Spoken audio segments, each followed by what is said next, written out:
Welcome to A&B Horror Movies. I'm Aaron, and I'm joined today by Frank from Reels of Cinema and Movies Across the Pod, and we are absolutely thrilled to chat with Todd and Alex Greenlee. Welcome to you both. Hey there. Thanks for having Hey, us. it's good to be here. Yes, yes. So we are very excited to talk with you about your sci-fi horror film called All Eyes. Hello, all you crazies out there. Alan here. This is a special live edition of US Sane. Look, I don't like you, but my wife really did. Because of that, and only that, I think it's fitting that you be the one to tell my story. This thing starts beeping, or you just follow me. What would you be doing if that starts beeping? Running like hell back to the house.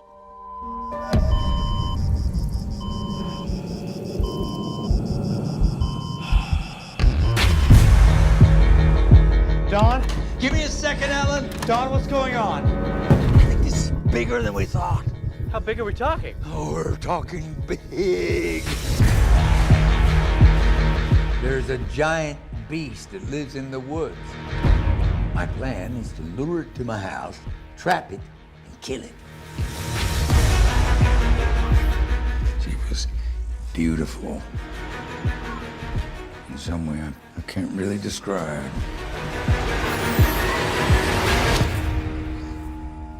I can't wait to kill her. Congratulations. I had an absolute blast with your movie. There's horror, there's comedy, there are monsters. It's just so much fun. And I think you have created something very special. And Frank and I are very excited to ask you some questions about it today. So, with that, let's jump right into it. My very first question for you is, what was the inspiration for All Eyes? What gave you the idea to create this incredible film? Alex, do you want to go first? Or do you want me to kind of? I can take that. So, between Todd and I'm more the writer. I keep like a notebook of just ideas I come up with, and this was during COVID, and we were talking to a friend of ours who's an actor who's in the movie, Jasper, and we were just doing like one of those COVID Zoom meetings everyone was doing during that time, and we were like, man, we really just want to make a movie. And when he got off, Todd and I were still on the Zoom, and we were just kind of talking. And we're like, man, let's make something. And we had been like, it's kind of a combo of a few different ideas we had at the time that weren't strong enough for for their own movie. And so we were just kind of brainstorming. And I think Todd had the original idea. Todd, do you remember what your original idea was? Well, the original one involved a squatter. Like he was going to meet up as a podcast host, meeting a squatter in a house, and then we changed it to a farmer, and then we were like, "Hey, yeah." The gist of it was like that's kind of stayed the same. Was somebody is crazy and he's being interviewed, and you slowly start realizing, oh, actually, I don't think this guy's crazy. Yeah, and that was kind of the beginning of it, and then from there, I mean, we just started like workshopping the idea, and we love horror movies. We love monster movies. Home Alone. Yeah, Home Alone. Yes. we love. Also, like Last House on the Left was a big inspiration. We like movies that take like a huge shift, like tonally, and that was like one of the first movies we saw growing up. The original that we were like, oh my god, this movie is completely different now. Virgin Springs. I mean, you could go back Virgin to Spring. Yeah, Virgin Springs, kind of the first one. Like it just becomes a different movie, and how violent it becomes, and the house it's like they're trapped in that house, and I just thought that was always really fascinating. So we kind of wanted to do a movie like that. We love movies that start out as one thing and then they kind of take a turn, become a totally different thing. And that was like with this movie, you're kind of sitting there, you're like, oh man, it kind of feels like it's wrapping up. And then happy music's playing. It feels happy. Going. Yeah. And you get, and then he gets harpooned. Something happens. Yeah. Spoiler. Yeah, Frank, before you jump in, I just want to say that you cross genres. It's a genre bending film. I mentioned already, there's horror, there's some sci-fi elements, there's heart, there's comedy. And it's a really touching film that stays with you long after. So you two should be proud. Thank you so much. Yeah, that's really big for us. Is doing like the emotional side of it. We really like horror movies with like a human side, very emotional, and that's something we really wanted to focus on, is like a movie that's about a monster, but is more about the people in it and their And I think mistakes. one of the movies we like to go back to is The Sixth Sense. And I love that The Sixth Sense is a horror movie, but it has this like family drama that's kind of the foreground. And there's that one scene in the famous scene in The Sixth Sense where they're in the car, you know.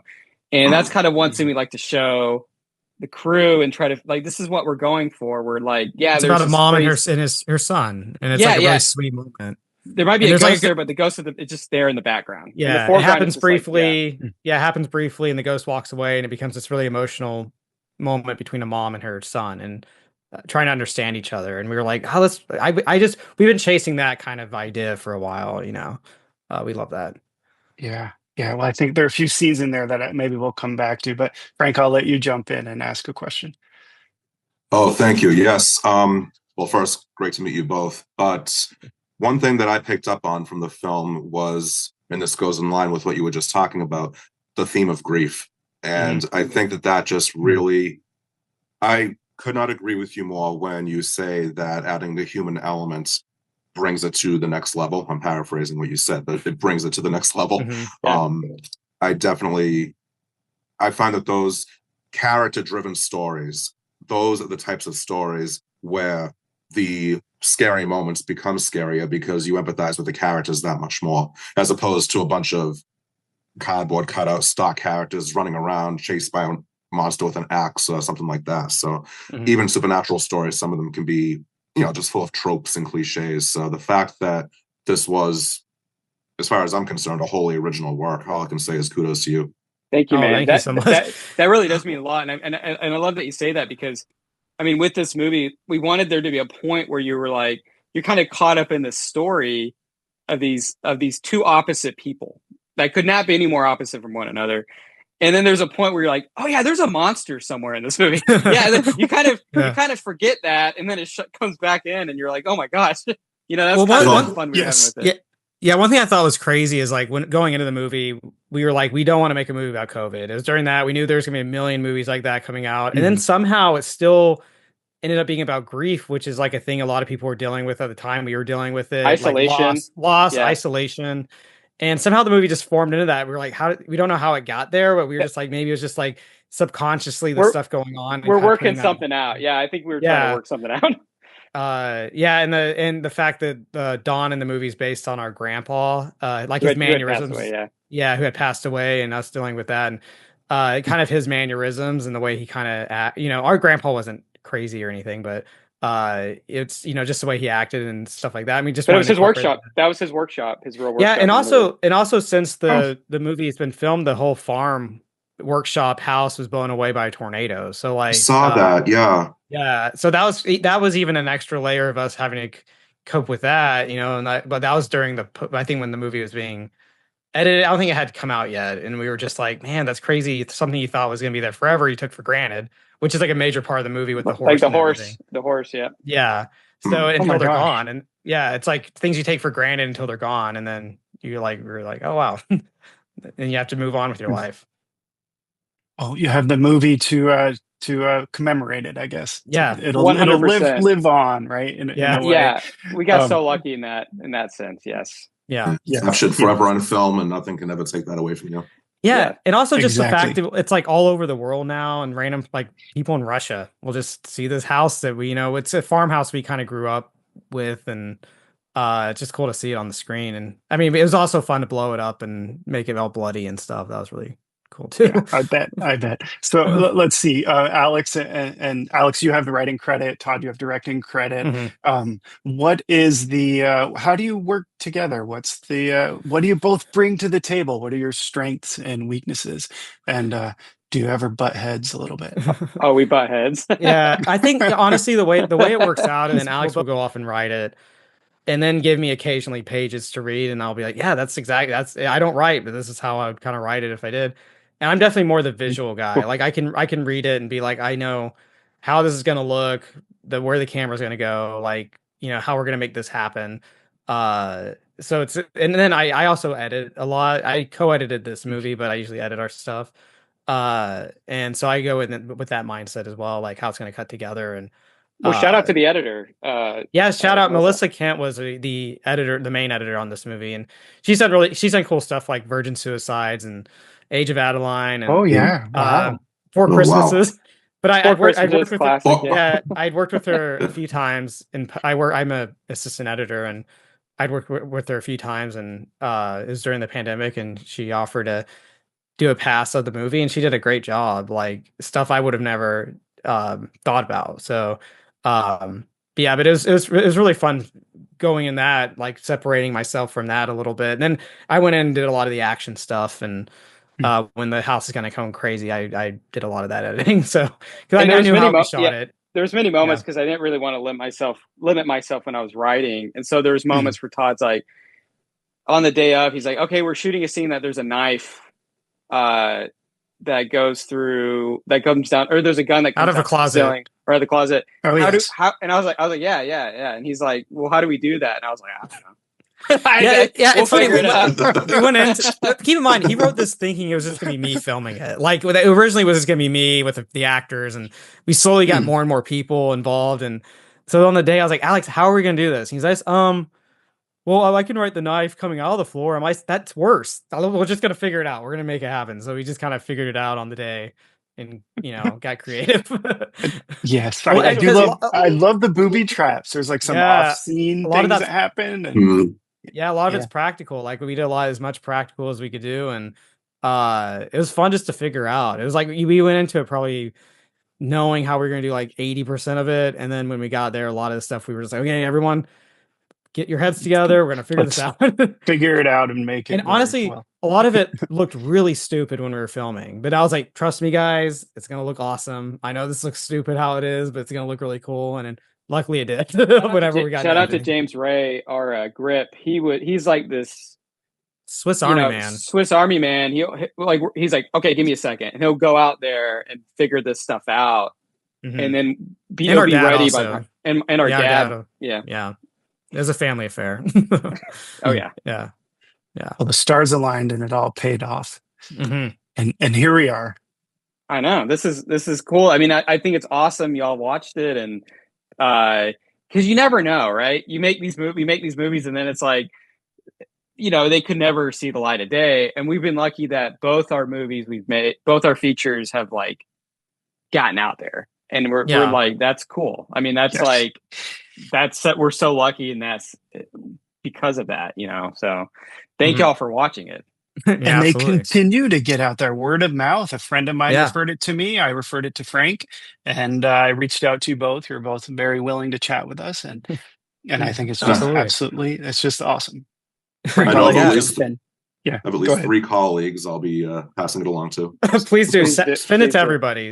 Send it out there and encourage buying it on physical media. Which I know the thing that kind of is, I wish there was like behind the scenes and stuff. We did do commentary for it that we sell on our website, but like I do wish like the DVD had more of that stuff on it, but it's still cool to have like a physical copy of the movie. I love. Yes, I was very excited to get it.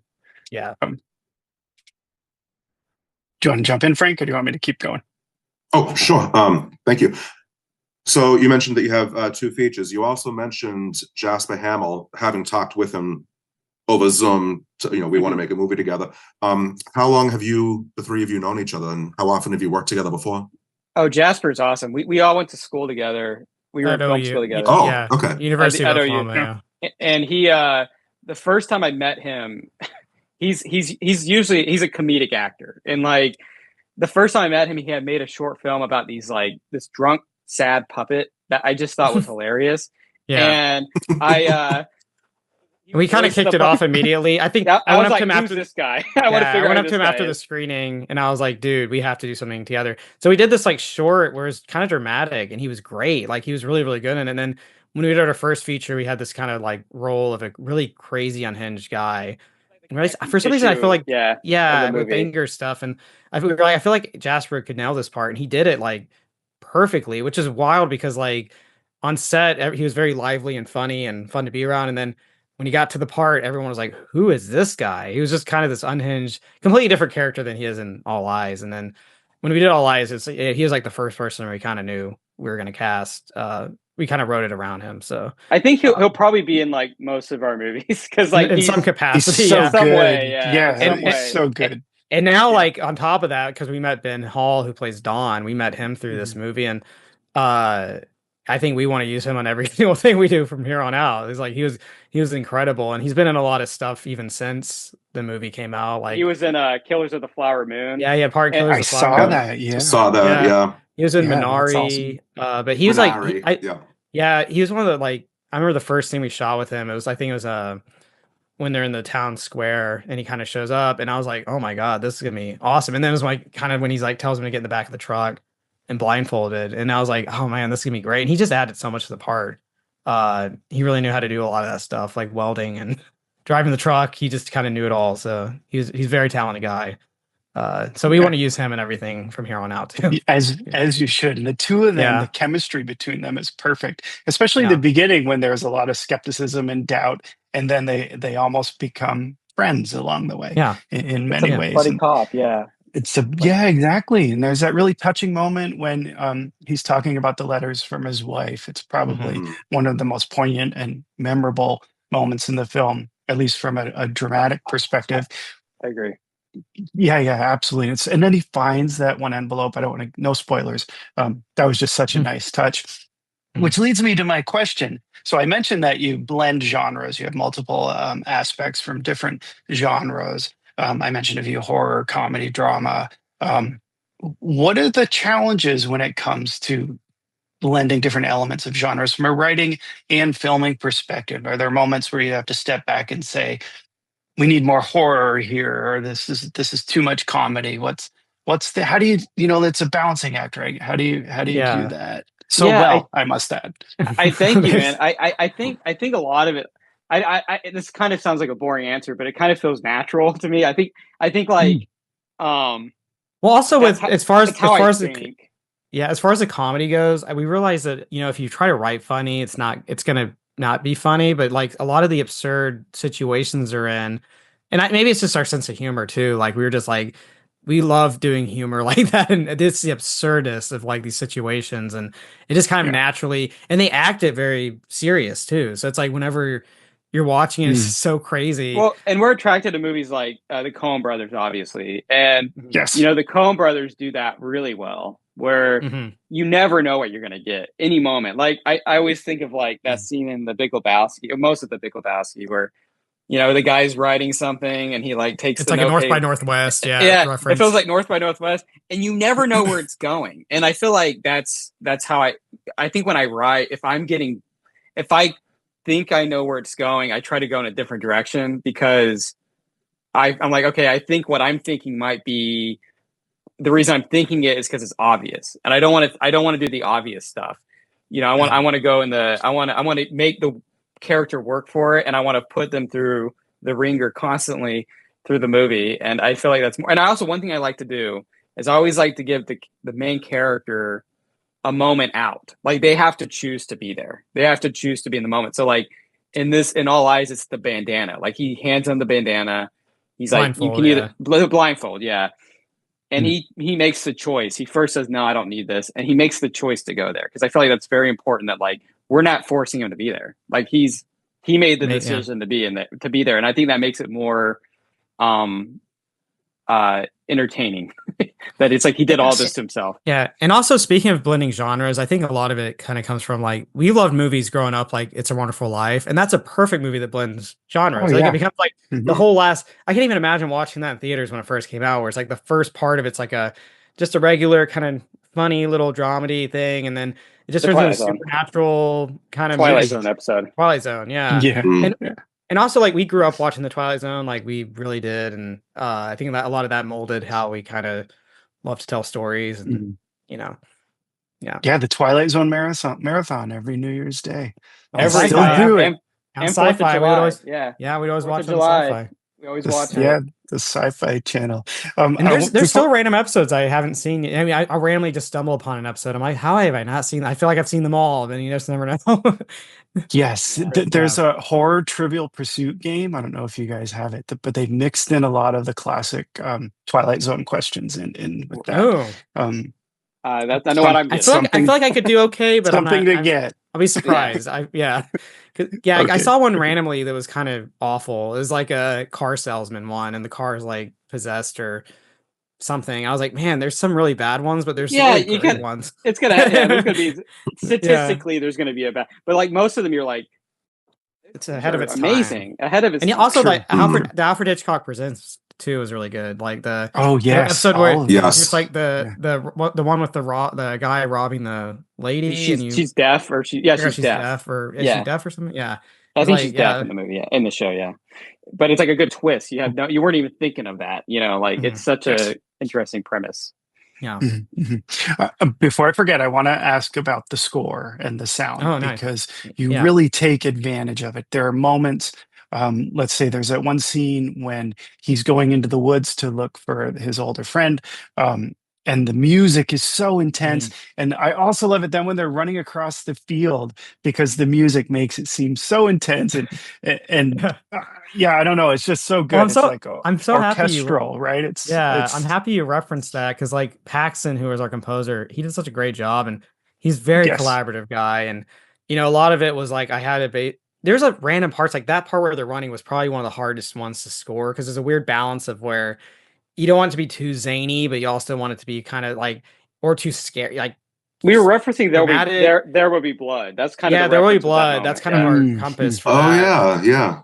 And and even just how imperfect the camera movement is, like I like There Will Be Blood kind of does that too. But yeah, the score Paxton was like he read the script, and while we were filming, he'll just be sending me some like samples, and I would play it to the crew. I'm like, oh my god, this is gonna be so good.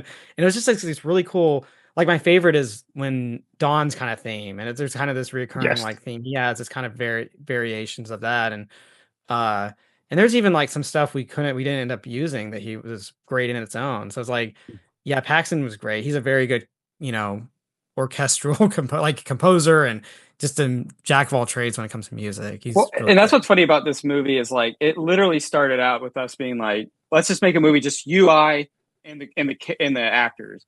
And then it just slowly formed it into a legit movie. Our crew was great. Like Yeah, the crew became a crew. Like we had like we had catering, we had all this stuff, just like we had trailers, and it just became this like oh my gosh, legit movie that I was like, how did this happen? At night it was like this all lit up, like it was a farm all lit up, and it was like all these lights, and it just kind of all came together. I mean, honestly, when it ended, I was like, how did it happen? I mean, that's how our first movie did too. We were like, how did we do that? It just kind of happened. But yeah, it just kind of is just we kind of went in being like, we're making something. So whether it's just us doing it or we're filming something. Oh, it's so good. And there's one little thing I love when they start running across the field. Jasper, who plays Alan, is holding that device still, and he like in the moment he like throws it away. I think it's a chair. I think he has a chair. Is it the chair? Okay, he throws the this chair. weapon.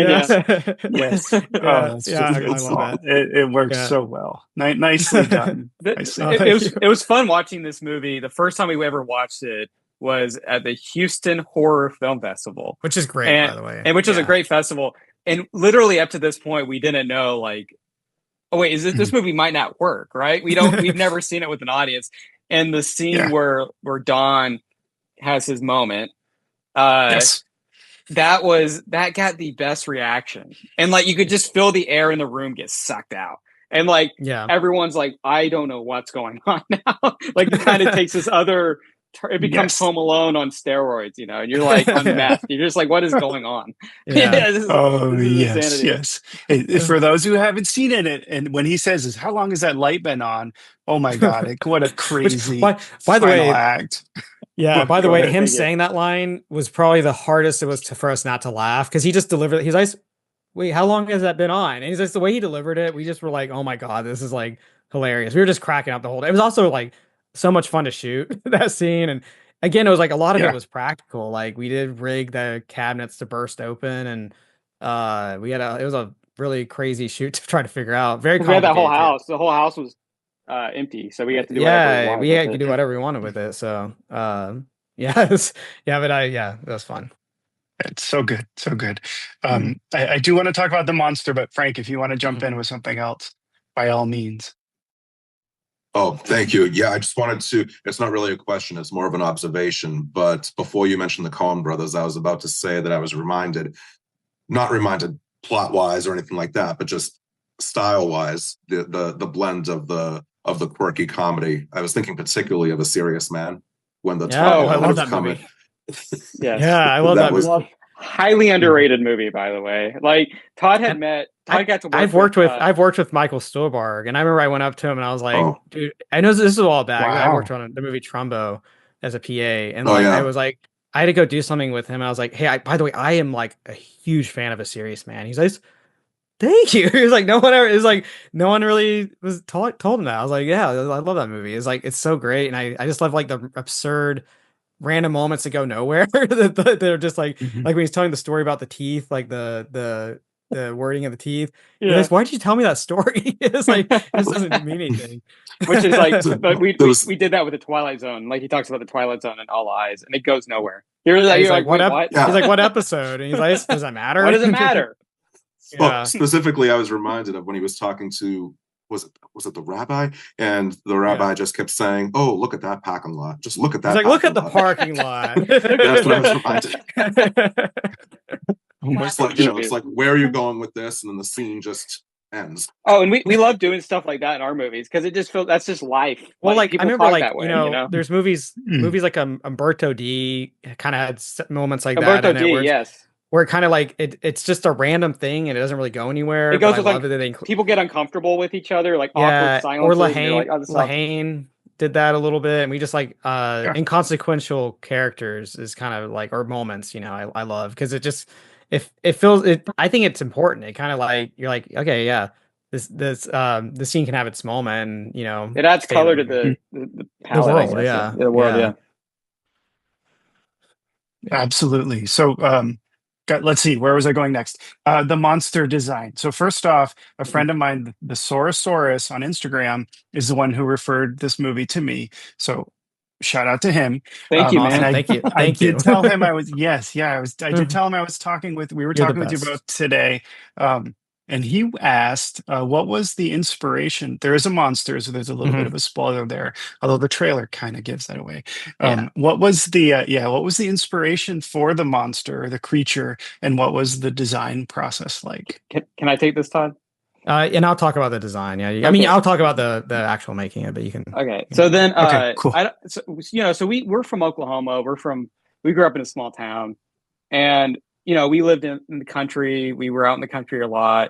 And one of the scariest things you can see is if at night, if you were to shine a light in the woods and you see eyes, and we were like, okay, that would be scary if there was 1,000 of them, Yeah.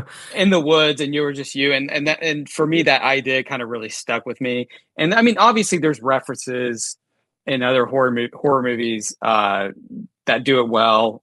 Todd, you had just seen one. I remember you sent me one, but like, that was kind of the main inspiration, and then from there we're like, okay, how do we make this look like scary or like look entertaining? And I just kind of sat there and doodled it, like the doodle he has in the movie. I drew that. It literally Like, is what like, Alex. It's literally what I what Alex drew. texted me when he texted it to me. I literally just took that in Photoshop, and that's literally the drawing that he uses in the movie. And so like yeah, it also has to do with the whole aspect of like everyone's watching, the social media aspect. It kind of we're like all these eyes, looking at you. We thought that was a interesting aspect of it too, and also like there's if you look at the like biblically accurate angels, that's kind of like a element of that, just how they have like all these eyes, and I always thought that was kind of creepy. But yeah, also like making it though, we kind of wanted to approach it like we like the movie Signs, how that deals with the aliens, and a lot of it's like you see little glimpses of them, and I think that actually works really well. And so we did we were like, okay, we're going to show it at the end, but we kind of want to have like little pieces of it. But the actual making, it was like we had this VFX team, and I think they're out of Burbank, and VFX to go, and they were great. Like it was a guy in a motion suit, and he like really did a great job like doing that. Yeah. He, like the design, like we gave him the design, and they gave us a lot of options back, and that was kind of the one we landed on, and it was great. It was way better, for this.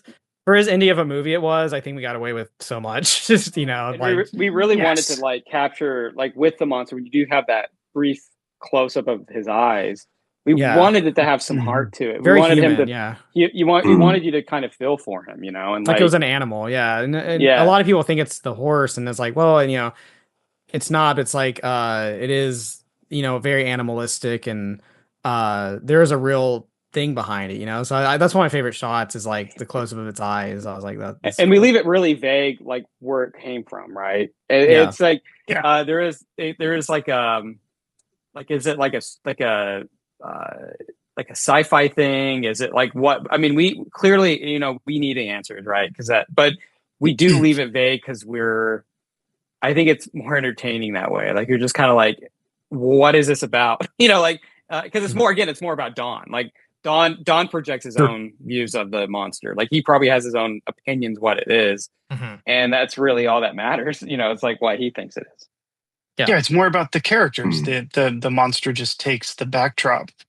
And I think what you've done really well is, you know, what you don't see is scariest. You don't get a full glimpse of the creature, but you see just enough to think, oh shit, what the hell is that? And then the close-up of the eyes really does give it almost a some depth and personality, I guess I would say. And it's not, you don't linger on it. You stay on it just long enough to keep it effective and kind of a frightening, but also awe-inspiring moment.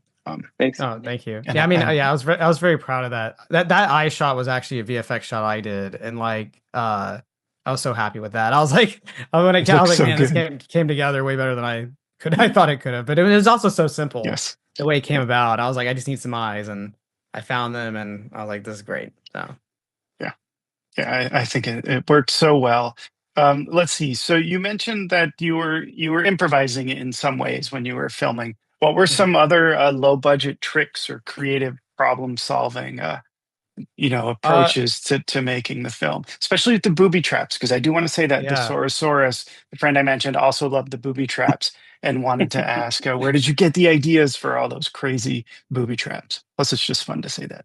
Oh yeah. Well, one of my favorite parts is like the letter, the if the shit hits the fan letter, and just kind of the weird stuff that's in there that you never really do see.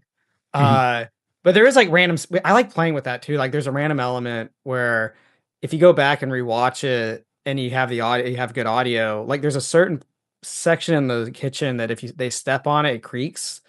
And when Don, like before he gets, you know, the thing happened to him, you hear it. So you realize that's like the trigger to the bomb. And it's in the whole movie though. Like anytime they walk over that, you hear like this creak. So I like doing and now that way, when we point that out, you will now hear that. Like you'll hear it.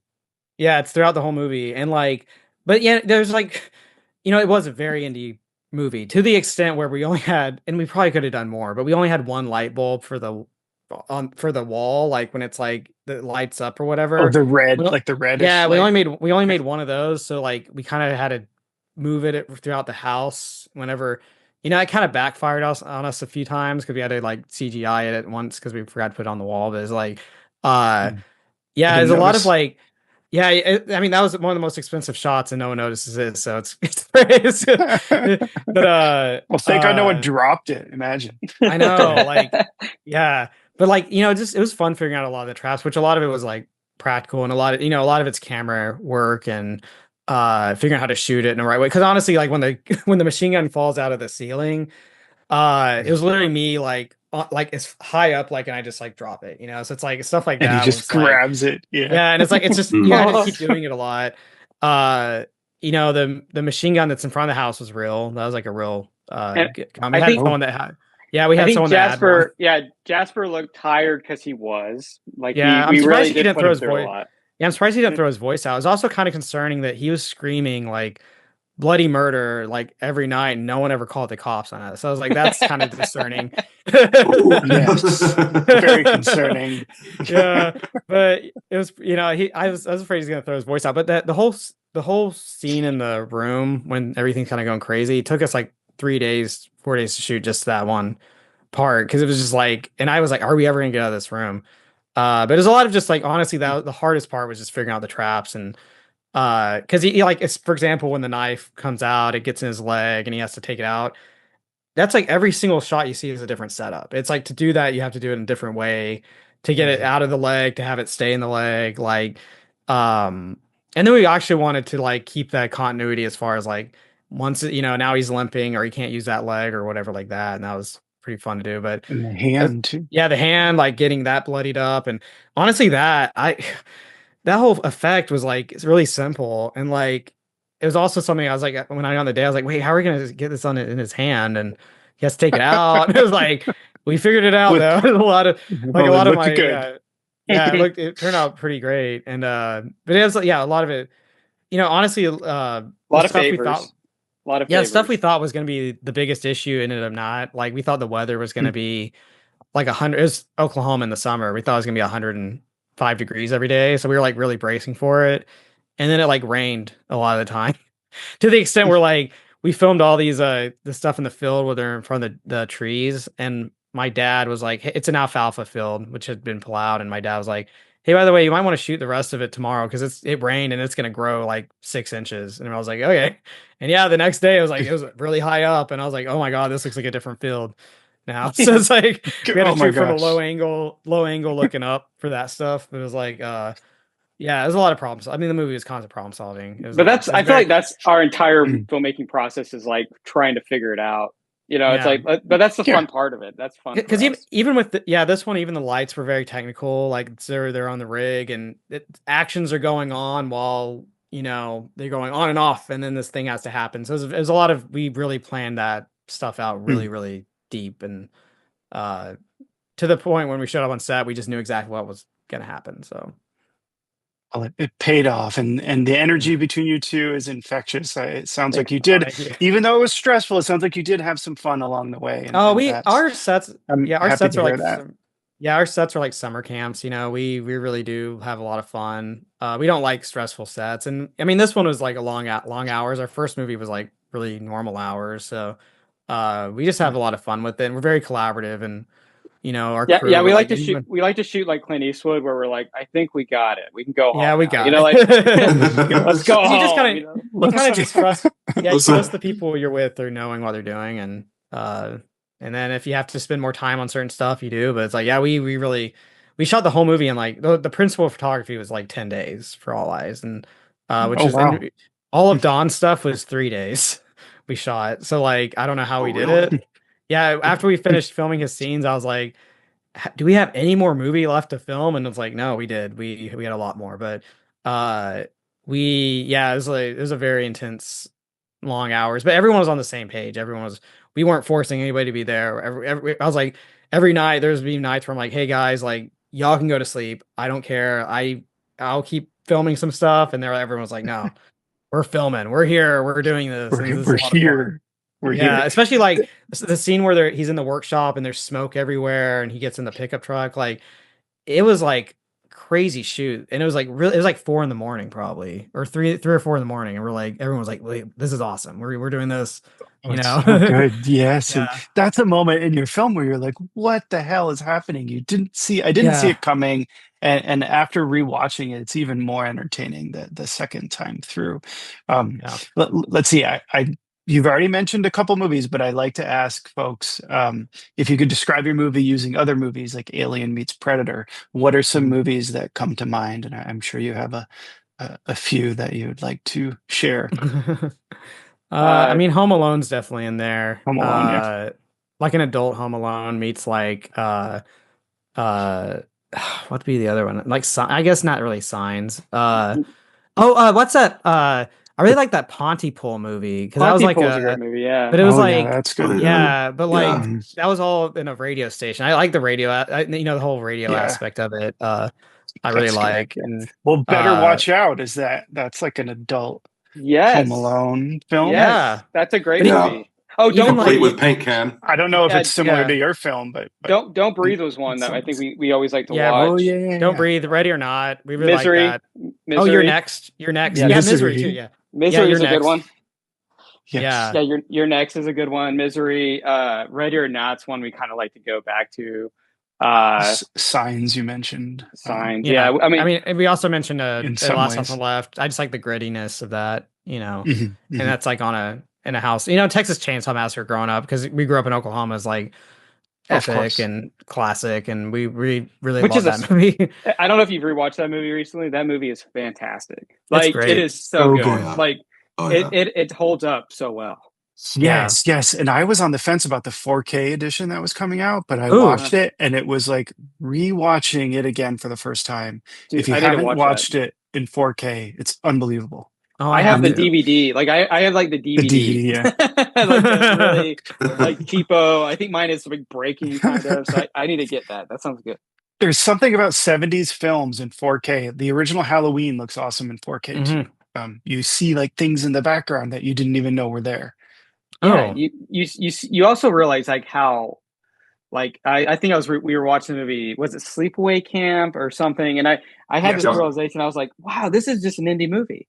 Like it is. You start watching and you're like, they were literally the same. They were us, like making this movie, you know, and like even the Texas Chainsaw Massacre to an extent. The Friday the 13th. Like you watch that, and in my head, I mean, when it's like, oh, it just feels bigger than if you were to see the behind the scenes. Like you would have no idea, right? And that's kind of super inspirational to us.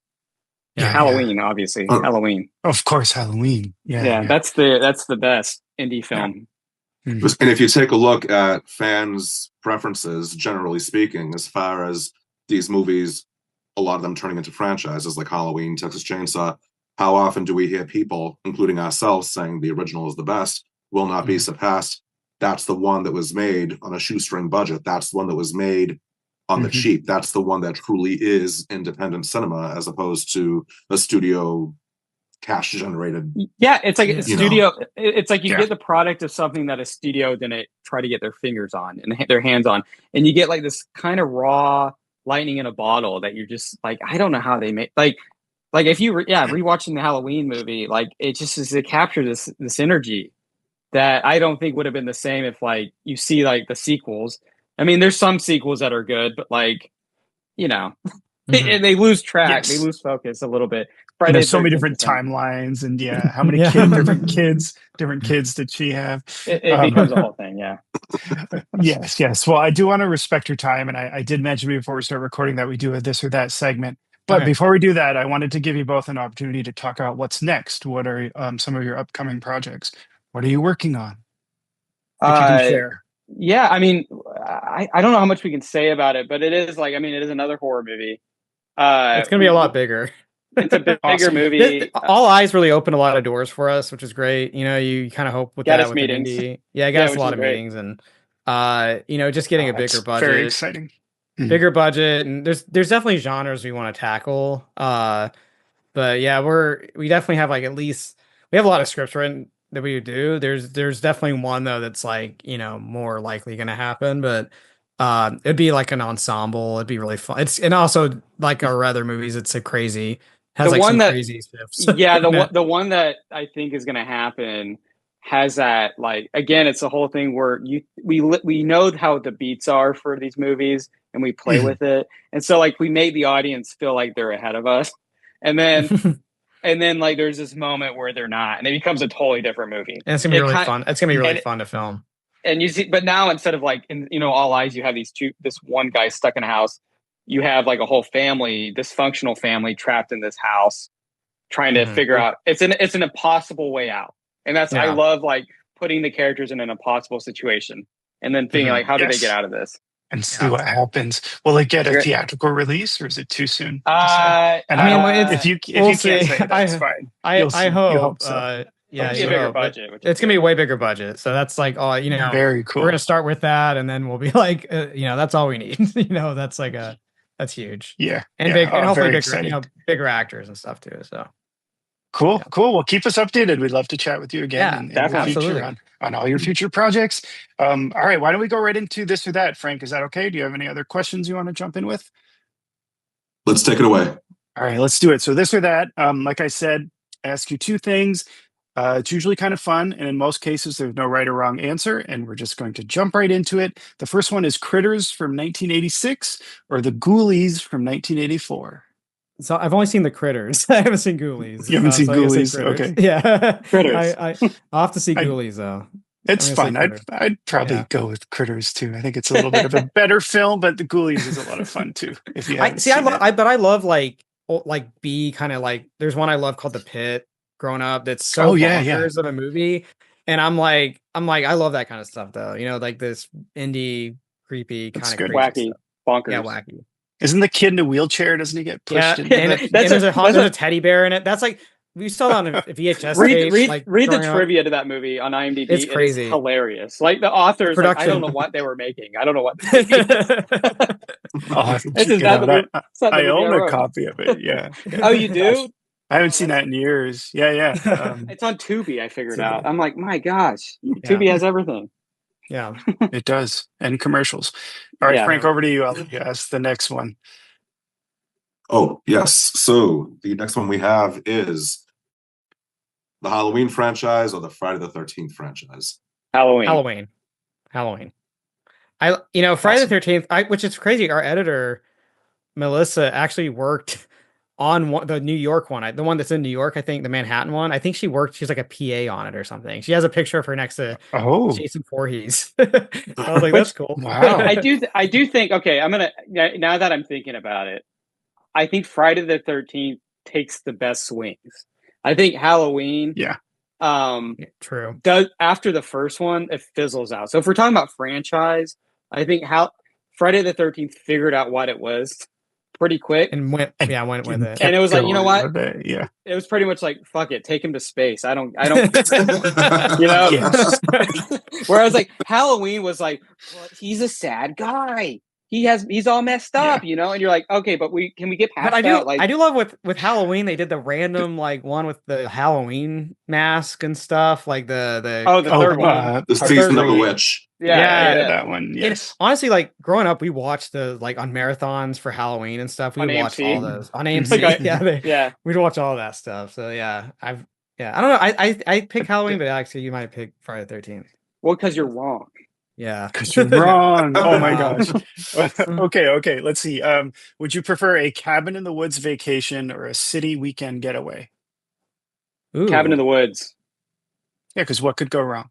Cabin in the woods. Everything goes right in the cabin in the woods. Yeah, exactly. I think for me, like as a writer, like I would go out there and it would start out as me, like, you know, in The Shining, writing, and then before you know it, it becomes just like insane. Goes off the rails. Survival movie, you know? Yeah. Oh man, too funny. Todd, what did you say? I missed it. Did you say city or cabin? I think cabin in the woods. Yeah, the cabin. I think that. I'm all for that. Like Evil Dead, you know. I love that stuff. Course. Yes. Yeah, me too. And Cabin in the Woods. I mean, just Cabin in the Woods movies. Like, fantastic. Yes. Oh my gosh, we need more cabin in the woods horror movies. Okay. I completely agree. Yeah. Yeah. Frank, over to you. James Cameron or George Lucas? Ooh. James Cameron. I think because you know my thing is as a filmmaker, I think James Cameron.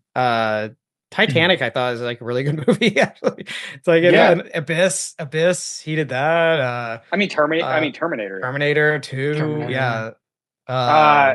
Yeah. George Lucas. I mean, I like American Graffiti though. That movie's good. I mean, but you know, Star Wars is great, but like it kind of gets to the point where like he kind of lost control of that a little bit too. So that's like I don't know. James Cameron has a more consistent, even like what's the one he did? True Lies. Even that one's pretty fun. So it's like I agree. The iconic dance scene. Okay, this one's kind of fun. Killer Clowns from Outer Space from 1988 or Bad Taste from 1987. Ooh, Bad Taste. Bad Taste. Bad Taste is very. I would say like I love the blood and just how indie that was, and just like kind of like, and you can feel the indie charm of that. You know, everything feels like homemade. It feels like Evil Dead, right? If I remember correctly. Is Bad Taste with the lawnmower? That had the lawnmower in it, right? Bad Taste is that Peter Jackson, right? It is. Yes. Okay. Yeah. Isn't it? But he has like the lawnmower, and he's. Oh, it's so good. Yeah, that was good. Yeah, it is so rich. You're just like, this is beautiful. This is amazing. Yeah, absolutely. All right, Frank, over to you. We've got a few more here. I can keep playing this all day, by the way. I love it. Okay, good. Thin crust pizza or deep dish? Okay, I like deep dish. I think deep dish. I- Thin crust reheats better. I think deep dish. True. If I'm there at the restaurant, yeah, deep dish. I think. Yeah, I know it's like a casserole kind of, but I love it. You I know like what, though? you get one Yeah. slice and be One it's like slice a meal is in a itself. You just need one slice and you're good. Yeah, I remember we did ADR for at the moment when we did All Eyes. Jasper was living in Chicago, so I did ADR in Chicago, and I remember like afterwards we did a deep dish pizza and got some Malort, which is disgusting, but like the deep dish pizza was awesome and it was great, great See, experience. there you go. Yeah.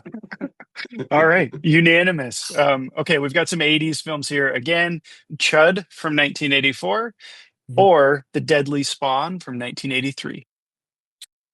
Ooh. I have not I think seen I've only any of I've them. only seen Chud. I think that's the only one, but I'm trying to Which remember one's it. Chud? What is that one again? That's the, what is it? The New York City, like the sewers. Yeah, Oh, I God. know I can see the poster. It's cannibalistic humanoid underground dwellers. Oh my Okay. god! Oh, that's okay. Okay. Yeah, I guess. And I John think- Goodman has a really small scene in it. Dude, What? you know, it sounds like Yeah. a movie that would be playing on at a bar, like, and you're just like, wait, what is that?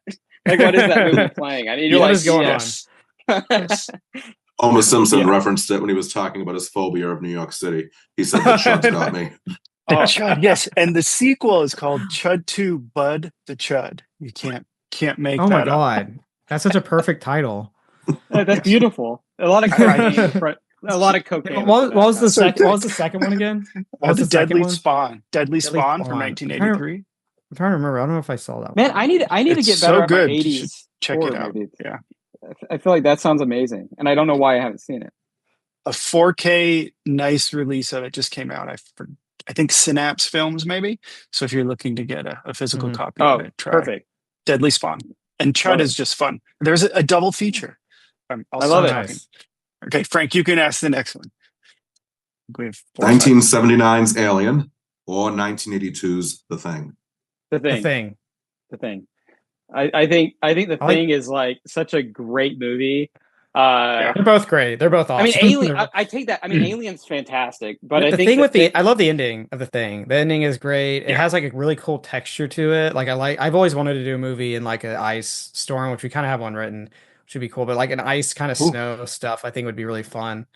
Yeah, But I think like Alien. the- I think Alien has the better main character.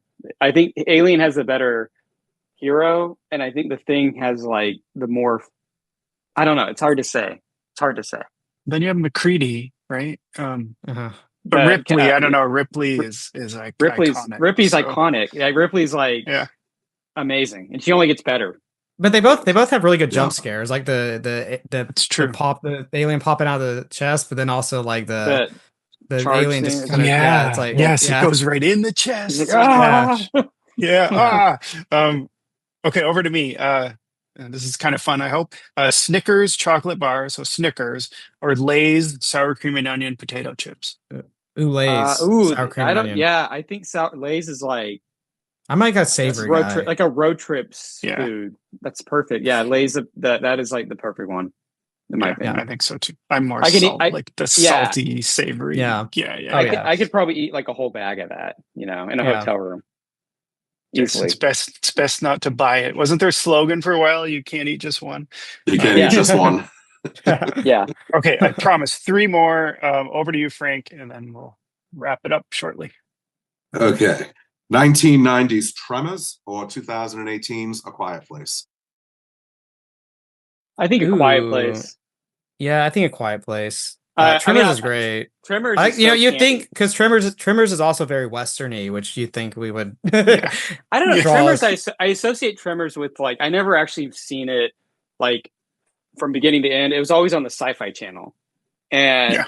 I would always catch it in glimpses, the edited version on the Sci-Fi Channel, Right. and that's so As it was meant to be Commercials seen. and as it was meant to be seen. It reminds me. I saw all. I once was like on Sling TV. This is kind of off topic, and I saw All Eyes was on there, and I was like, "Well, that's cool." And so I hit yeah. play, and I started watching All Eyes on just the TV, just in the background. And as I getting to this really, I forgot what scene it was, but then all of a sudden it's like, at the Olive Garden, get your, and I'm like, oh my gosh, I did not expect an advertisement for the Olive Garden like halfway. To You know, come it right in the middle. kind of takes you out of it for a little bit. But Yes. no, Yeah, back Quiet, to- A yeah, Quiet quick- Place though, like I remember watching that in theaters, being like, I love the sound or the lack of, and it's just like, you know, I remember I had M&Ms for some reason. I don't know why I chose that as the candy. I wanted, it was like these peanut M&Ms. Every time I went to go eat it, I was like, oh, I feel like it's so loud in this theater. Yes. I had a bucket of popcorn. I was like, I just want to eat my popcorn. After a while, I was like, you know what? I'm just gonna eat my popcorn. I did that with the whale. I had a big bag of popcorn. I didn't really want to eat it. I was like, I don't really feel like eating it anymore. Oh my god. With the going back to the Quiet Place, I love the scene where she's like going down the stairs and like it's like she's having the baby. I mean, that's such a well-made. That whole sequence was so good, you know, and she's like having the baby. I thought that was so good. Yeah, and I like the second one. The second one's good too. I didn't like the newest one that much. Day one. Day one. Yeah, I did. I thought it was kind of like it didn't really need to be a full feature. I don't really think they had a full idea for it, but I like everyone involved, the whole aspect. But yeah, movie missed itself was kind of opportunity. let down. I think Yeah. they could have done. There's so much more they could have done with it. Yeah, 100%. it was all about just getting a slice of pizza. That was like the whole movie. I feel like was just getting pizza. Thin crust or deep dish. Let's see. Okay, more food here. Apparently, I was hungry when I love food. We're foodies. Okay, good. We love food. Okay, French fries or tater tots? Oh my god, depends on both. Like French fries. You know who has really good French fries is Freddy's. I don't know if you've ever had Freddy's, but like their French fries are really good. Tater tots though are just kind of special. I would say tater tots, or that's like a special treat when I do tater that. tots. Yeah, I think tater tots. Honestly, I would do onion rings, which it's a complete neither of those. But like I think I would choose French fries. I think is what I would do. French fries. Yeah, in and out. Like definitely. Yes. Yeah. I mean, well, if you do go to a place like there's a local pub, they have tater tots. Last time I was in there, they were out of tater tots, and it was so crushing.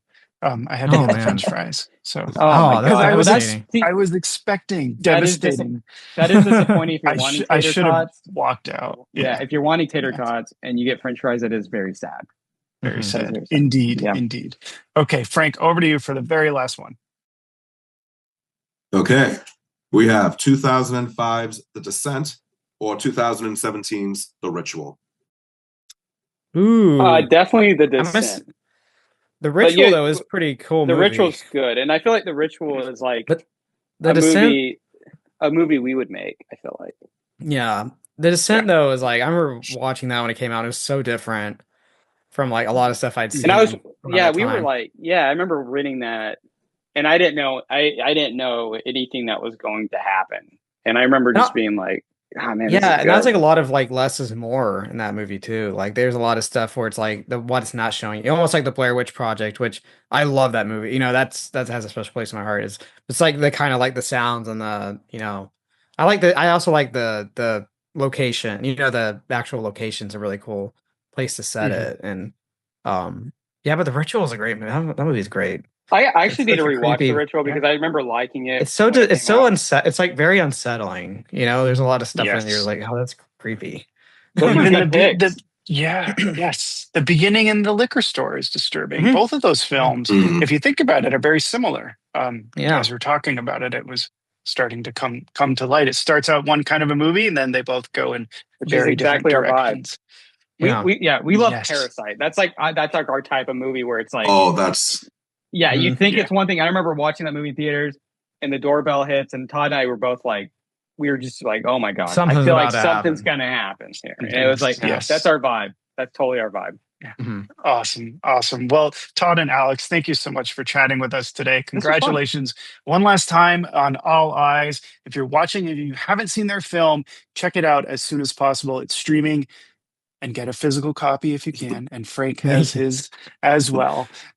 Let's see. My very last question for you both is how can folks find you on social media if you want to be found? So we have a website, homefrontpictures.com, and people can we have a section where people can reach out to us on there, but also we have a store that has like our commentary for both our movies on there that you can kind of watch with the movie. We have like the scripts, we have like certain stuff like that. But then also on social media, we have Instagram, like our Homefront Pictures Instagram, and we'll do like a lot of behind the scenes and stuff like that on there, and even updates as far as like what we're working on and doing. And you're on Letterboxd too, Todd. Yeah, and Letterboxd too. I'm on Letterboxd, yeah. Oh, As nice, well. So you nice. can always keep track of the insane amount of movies I'm watching, like all the time. You're like, Yeah. this man's depressing. He watches too much. It's also really random because we have Criterion and Mubi, so a lot of random movies on there. Yes. Well, I will put that in the summary and I'll flash it across the screen. Lastly, Frank from Reels of Cinema and Movies Across the Pod, thank you so much for chatting as well. And Todd and Alex, one last time, congratulations on your films, and we can't wait to see what's next for you both. Thank you you so much. man. This Thank is fun. Absolutely. Yes, it was fun. All right, bye everyone. Have a great night. See ya.